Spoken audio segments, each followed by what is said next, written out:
Bien, espero que este taller un poco extenso lo haya realizado con mucho nivel de profundidad.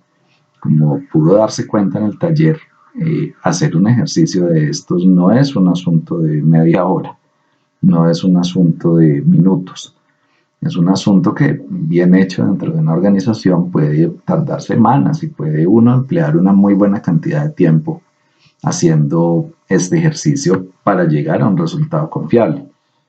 Si se dieron cuenta, pues cada quien pudo desarrollar de manera correcta su taller.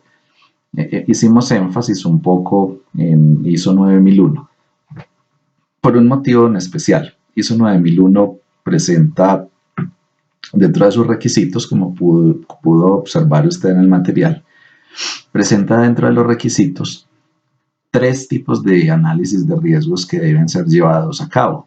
Y son cosas diferentes, no difícilmente se pueden unir en un solo análisis porque en el momento de hacer la valoración del riesgo, en el momento de determinar una cuantía del impacto que puede producirse, pues va a ser bien distinto el análisis que se hace frente a la capacidad de cumplir objetivos con respecto al que se hace para evaluar la percepción del cliente o la opinión del cliente frente a los productos o servicios. Eso, pues, por supuesto, tiene unas escalas de valoración bien diferentes que, si se unen, probablemente algo quedará subvalorado o algo quedará excesivamente valorado y podría generar una distorsión en el resultado, lo cual conllevaría a que los resultados de su análisis concluyan en algo que no era pertinente o no era estratégico. Hay que ser cuidadosos con este tipo de análisis. Hagamos un repaso general de lo que hemos visto en este curso. Primero, ¿qué es riesgo? Bueno, riesgo ha sido una palabra, es un término que ha sido modificado en varias ocasiones por diversas normas. La misma Organización Internacional para la Normalización ISO modificó la definición de riesgos de una versión a la siguiente de una de sus normas, la guía ISO 73. Ustedes pueden buscar en internet la ISO Guide 73 o guía ISO 73 del año 2002 y van a encontrar que la definición de riesgo que aparece allí es la que hoy aparece más o menos en ISO 45001 relacionada con riesgos en seguridad y salud en el trabajo, es decir, un factor numérico. En esa guía ISO 73 se estableció que el riesgo era la combinación entre la probabilidad y las consecuencias asociadas a un evento, lo que claramente muestra que es un número. La probabilidad es un número que varía entre 0 y 1 y las consecuencias, pues bueno, dependiendo de lo que estemos analizando, tendrán un valor, un peso, una cuantía en función de lo que estemos analizando. Por lo tanto, bajo esa consideración de la guía ISO 73 del año 2002, pues el riesgo era un número. Luego, una serie de discusiones que se hicieron globalmente llevó a la conclusión que era mucho mejor unificar el término riesgo de acuerdo con unas metodologías que se venían trabajando. La teoría tradicional de riesgos, en la cual el riesgo era el evento, un evento indeseable con potencial de daño, y combinado con las teorías o las metodologías mejor, por ejemplo, del método AMEF de la NASA, del análisis de modo y efecto de falla, en el cual se concluía que era mucho más estratégico evaluar el impacto que producían los hechos inciertos en lugar de sentarse a hacer un análisis sobre un asunto de posibilidades. Entonces se concluyó hacia el año 2009 que una buena definición de riesgo podría estar asociada al efecto que produce cualquier tipo de hecho incierto, eventos potenciales, hechos que no sabemos que van a suceder, que se ha denominado incertidumbre. En su material está una transcripción literal de la norma IEC 31010 del concepto incertidumbre. Por lo tanto, si una norma tiene que emplear, creo que casi una página para poder definir un término, significa pues que el término no está tan claro. Y si su lectura fue muy cuidadosa, se dará cuenta que en IEC 31010, bajo la definición de incertidumbre, no hay nada que se defina. Simplemente se presentan una serie de ejemplos o tipologías de incertidumbres. Entonces, si el riesgo es el efecto de la incertidumbre y la palabra incertidumbre, su definición no es tan clara, pues eso significa que el tema todavía está en construcción. En la época en la que estamos viviendo, pues tenemos que apoyar nosotros, quienes trabajamos en estos asuntos, a tratar de darle forma al asunto. Pero un asunto bien importante, un tema bien importante es que debemos ser muy cuidadosos y leer con detenimiento en la norma que nosotros queremos abordar cómo se define allí el término riesgo, porque dependiendo de esa definición es el desarrollo que debe hacerse. Encontraron ustedes también en el material, en alguna de las partes decía que, por ejemplo, en las 3 normas de mayor uso en el mundo, ISO 9001, ISO 14001 y ahora ISO 45001. ISO 45001 no es una de las normas más usadas en el mundo actualmente, pero después de la aparición de ISO 45001 y la desaparición del modelo OSAS, ha venido ganando digamos, un buen número de empresas alrededor del mundo como usuarias del modelo. En estas normas, el concepto de riesgo es diferente en las 3. Los requisitos en el capítulo 6.1 de las 3 son diferentes. En ISO 9001 no hay un requisito que hable de mantener información documentada. En cambio, en ISO 14001 y en ISO 45001 sí. Debe mantenerse información documentada relacionada con los riesgos y oportunidades. Es decir, hay diferencias. En ISO 9001, el término riesgo obedece un poco a la definición efecto de la incertidumbre, pero a la definición de ISO 9000, no a la de ISO 31000. Porque en ISO 31000 la definición es el efecto de la incertidumbre sobre los objetivos, es decir, direcciona el análisis hacia el logro de los objetivos de la organización. Mientras que en ISO 9001, como hay 3 tópicos diferentes de análisis del riesgo, los riesgos de los objetivos, el que ya aborda ISO 31000, pero también los riesgos asociados a la conformidad del producto o el servicio pero también los riesgos y oportunidades relacionados con la satisfacción del cliente. Esos son cosas diferentes, no crean que un producto conforme siempre genera satisfacción del cliente. Pregúntenle, por ejemplo, a un policía de tránsito cuando le está imponiendo un comparendo. El producto es conforme, pero pregúntele al cliente su grado de satisfacción. Es decir, no siempre la conformidad del producto y la satisfacción del cliente son lo mismo. Por supuesto que en la gran mayoría de los casos el uno conlleva al otro, pero no siempre. Entonces, por eso es importante hacer un análisis separado de los riesgos de la conformidad del producto con respecto a los riesgos y oportunidades en todos los casos con respecto a la percepción o satisfacción del cliente. En ISO 14001 el tema requiere un poco más de análisis. Digamos que en ISO 9001 el taller seguramente les ayudó a hacer un muy buen análisis de los tipos de riesgos. En ISO 14001 hay menos requisitos, pero tiene un asunto un poco más complejo de analizar. ¿Por qué? Porque si nosotros decimos que el riesgo es el efecto de la incertidumbre, entonces podríamos decir, por ejemplo, lo que voy a decir es equivocado, que el impacto ambiental es el riesgo. ¿Por qué? Pues porque el impacto es el efecto que se produce de un aspecto ambiental. ¿En dónde está la diferencia? Que el aspecto ambiental, en la gran mayoría de los casos, no es un hecho incierto. El aspecto ambiental es una realidad. Lo que es incierto quizá es ante un cambio en la organización la magnitud del impacto. Pero entonces ahí no se aplicaría que el impacto ambiental es el mismo riesgo, son 2 cosas diferentes. Entonces, ¿hacia dónde dirigimos la atención en ISO 14001? ¿Cuáles son los aspectos ambientales de los productos, actividades, etcétera, que se desarrollan en la organización cuáles son los aspectos ambientales y cuáles los impactos ambientales.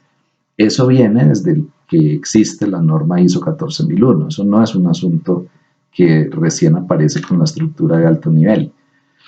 Lo que aparece en la ISO 14001 del año 2015, lo que apareció en ese año 2015 fue la necesidad de que las organizaciones, además de hacer el análisis de aspectos e impactos ambientales, hicieran un análisis de los riesgos para el sistema de gestión. ¿Y qué es un sistema de gestión? Pues un sistema de gestión es el conjunto de elementos interrelacionados o que interactúan, mediante los cuales una organización establece una política, unos objetivos y unos procesos para lograr estos objetivos. Lo que significa que nos está hablando de todo un entorno estratégico, operativo, táctico, etcétera, dentro de las organizaciones. Y en consecuencia, la interpretación que se le ha dado es que de un aspecto ambiental pueden salir dos efectos. El efecto hacia el medio se denomina el impacto ambiental. Entonces, si yo tengo, por ejemplo, un alto consumo de energía, entonces el efecto que eso produce sobre el ambiente, es decir, el impacto ambiental, es, por ejemplo, el agotamiento de ciertos recursos naturales no renovables, como por ejemplo el carbón, o la generación de gases de efecto invernadero por el proceso de combustión del carbón, o por ejemplo, la modificación paisajística y los cambios culturales en ciertas comunidades cuando la energía la generamos a través de medios hidráulicos. Bueno, esos son los efectos que produce el aspecto ambiental sobre el ambiente, pero el efecto que produce sobre la organización es diferente. El efecto que se produce sobre la organización genera unas incertidumbres. Y esas incertidumbres pueden ser, por ejemplo, demandas, incumplimientos de tipo legal asociados a las disposiciones legales del uso racional de la energía eléctrica, incluso mayores consumos energéticos, mayores consumos de materias primas por efectos de tener que usar mucha más energía, etc. Entonces se empiezan a producir una serie de incertidumbres derivadas de los aspectos ambientales y esos los llamamos incertidumbres, pero para la organización. Y el efecto de esas incertidumbres se llama riesgo en ISO 14001. Es decir, es el efecto que produce una incertidumbre para la organización, no para el medio ambiente. Y con las oportunidades en ISO 14001, en su definición específica, es el efecto positivo que producen esas incertidumbres. Es decir, que la forma de abordarlo desde ISO 14001 para las oportunidades difiere sustancialmente, por ejemplo, de la de ISO 45001. Eso hace, pues, por supuesto, que sea muy poco probable que se pueda unificar en una misma matriz los riesgos y oportunidades de tipo calidad, ambiente, seguridad y salud. Técnicamente, siguiendo las directrices y las definiciones de las normas, es muy poco probable que eso quede bien hecho. Ahora, el papel es capaz con lo que le pongamos y por supuesto que es muy fácil montar en un Excel por bloques y decir esto es calidad, esto es ambiente y esto es seguridad y salud. Por supuesto que sí. Lo que yo no sé es si los resultados de ello van a ser confiables. Por lo tanto, la recomendación que les hago es que los análisis de riesgos y oportunidades de cada sistema de gestión se hagan de manera separada, porque cada uno tiene dentro de su norma una metodología diferente. Y adicional a que tengan una metodología diferente, los resultados que se esperan son diferentes. ISO 14001 tiene otro ingrediente adicional, un poco más complejo. Además del que mencionaba para ISO 14001, en ISO 45001 también se habla de los riesgos y oportunidades, pero también está el otro camino de la seguridad y salud en el trabajo, es decir, desarrollando una actividad, una persona puede sufrir cualquier tipo de traspiés. Bueno, eso lo denominamos peligro. Entonces puede tener una caída, puede tener una, digamos que una afectación por efectos psicolaborales, psicosociales. Entonces, esa exposición, esa fuente generadora de posibles o futuras lesiones a la salud o deterioros a la salud, perdón, que se llaman peligros. En ISO 45001 de cada actividad debemos identificar el peligro. Entonces, la actividad se llama trabajo en alturas. El peligro es la caída, por ejemplo. Esas caídas pueden tener un efecto sobre la salud de las personas. Puede tener una lesión o puede tener, por ejemplo, un deterioro de la salud. Entiéndase, en muchos casos, incidente o accidente, de acuerdo con ciertas legislaciones, en ISO 45001 solo se denomina incidente, o enfermedades. Mientras que esa caída para la persona puede generar una lesión o un deterioro, pues para la organización también puede traer un problema. Esa caída sí es un hecho incierto, porque nadie espera que al hacer un trabajo en alturas la persona caiga. Es una posibilidad. Por lo tanto, esa es una incertidumbre.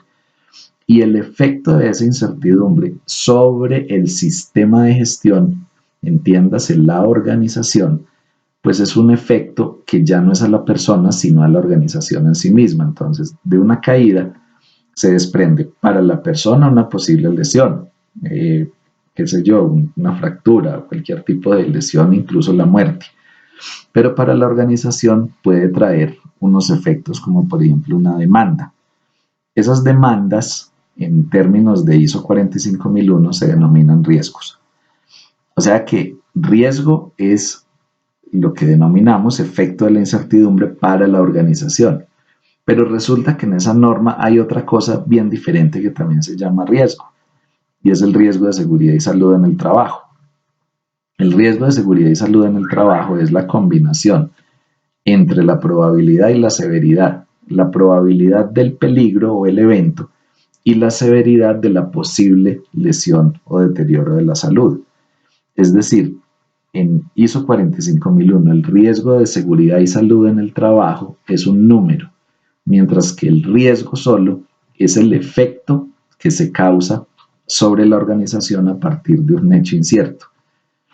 Y las oportunidades también tienen definiciones diferentes. Entonces, la oportunidad para la seguridad y salud en el trabajo es el conjunto de elementos que de alguna forma se alinean o se estructuran que apuntan a mejorar el desempeño en seguridad y salud. Es decir, reducir el número de accidentes o reducir su severidad o reducir la morbilidad de ciertas tipologías o reducir la mortalidad cuando están directamente asociadas al trabajo.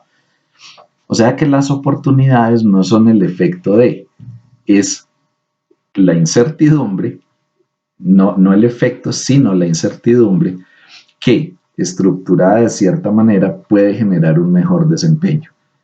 Es decir, que las oportunidades en ISO 9001, en ISO 14001 y en ISO 45001 son tres cosas diferentes y por lo tanto deberían ser abordadas de maneras diferentes. Ahora quiero que volvamos al inicio. Esto es método, llenar unas matrices, incluso en ISO 9001 no hay requerimiento de matrices. En ISO 14001 no se menciona matrices, se dice mantener información documentada, al igual que en ISO 14001. Pero el asunto no es simplemente tener una matriz, el asunto es hacer una identificación consciente de todos estos posibles hechos, siguiendo las directrices de cada una de las normas, para poder llegar a determinar PHBA, como hablábamos en el primer video.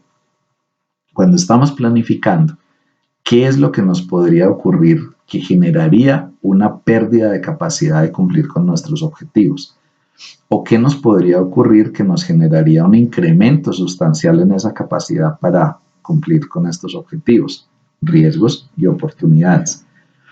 Vamos a hacer un análisis súper detallado. Metodologías HACCP, por ejemplo, cuando hablamos en términos de proyectos, metodologías HACCP cuando hablamos en términos de procesos, son según IS 31010 unas de las mejores metodologías para la evaluación del riesgo. Y con base en todo este análisis súper detallado de actividades, de análisis de procesos, siguiendo una perspectiva de ciclo de vida, vamos a identificar todos estos hechos inciertos, vamos a determinar o tratar de inferir cuáles serían los efectos, cuáles serían los efectos más significativos, haciendo una valoración en términos de probabilidad y de impacto. Y posteriormente vamos a clasificar cuáles de estos riesgos son significativos y cuáles no. Es decir, en cuáles tenemos que poner la atención, en cuáles tenemos que reaccionar, generar acciones para abordar estos riesgos y oportunidades, para poder emprender acciones y mantener las que ya estamos haciendo. En la lectura se hacía mención bien importante de esto. Hay unas acciones que se llevan a cabo por inercia, por costumbre, por cultura, por buenos análisis previos. Esas acciones que hacen que hoy esté contenido el riesgo deben mantenerse, más aquellas acciones que sean necesarias para mejorar ese blindaje contra los eventos externos o internos que puedan afectar la capacidad de cumplir con los objetivos. Entonces, al definir estas acciones, estamos formulando un plan estratégico de organización que nos va a ayudar a cumplir con los objetivos. Pero no basta con formularlas. Cada vez que establecemos una acción para abordar riesgos y oportunidades, tenemos que definirle el para qué específico de esa actividad o de esa acción. Y ese para qué lo vamos a evaluar o lo vamos a medir. Podemos incluso establecer indicadores frente a esto, para posteriormente entrar a determinar si esto que hicimos realmente ayudó a mejorar la capacidad de cumplir los objetivos. Por lo tanto, quédense con este curso con muchas cosas. Primero, esto demanda de unas metodologías un poco más rigurosas que simplemente identificar 3 riesgos en un proceso. Es decir, utilicemos metodologías de carácter analítico, vámonos a la norma IS 31010, la versión más reciente en el momento de este curso desde el año 2019. Vámonos a la norma IS 31010. Y ahí vamos a encontrar un abanico gigante de metodologías. HACCP, desde mi punto de vista, son las de mayor y mejor aplicabilidad, pero por supuesto que dentro del abanico hay muchas más opciones. Hagamos análisis en detalle, determinemos todas las posibilidades, lleguemos estratégicamente a definir cuáles son nuestros planes de acción, llevémoslos a la práctica, mantengamos el control sobre lo que ya está hoy funcionando muy bien y monitoreemos que esto se esté cumpliendo y que los resultados se estén obteniendo. Y si los resultados no los obtenemos o las actividades no las ejecutamos, PHBA. Es decir, reaccionemos frente al tema y hagámosle los ajustes, pero nunca perdamos de vista el monitoreo necesario para el logro de los objetivos. Entonces, quédense en su mente con este concepto, vuélvalo matriz, utilice de ser necesario matrices similares a las que les estamos proponiendo en este curso, pero usted puede hacerle muchas variaciones a esta metodología, usted puede hacerle muchas variaciones, es más, en cada sistema de gestión tendrá que variar su metodología, pero lo que nunca debe cambiar es que el resultado que se obtenga debe ser un plan de acción de carácter estratégico, en positivo, que le ayude a su organización a cumplir con los objetivos, a mejorar permanentemente la capacidad de su organización para cumplir con sus objetivos. Muy bien, mi nombre es Alberto Guevara. Cualquier duda que ustedes tengan, siempre estaré a sus órdenes a través de esta plataforma Cognita, que es un esfuerzo compartido entre 2 organizaciones. Y bueno, bienvenidos. Tenemos otros cursos a su disposición. Estaremos muy felices de que nos acompañen. Ahora vamos al examen. Es un examen corto. Lean muy bien las preguntas. Vamos al examen y suerte y adelante.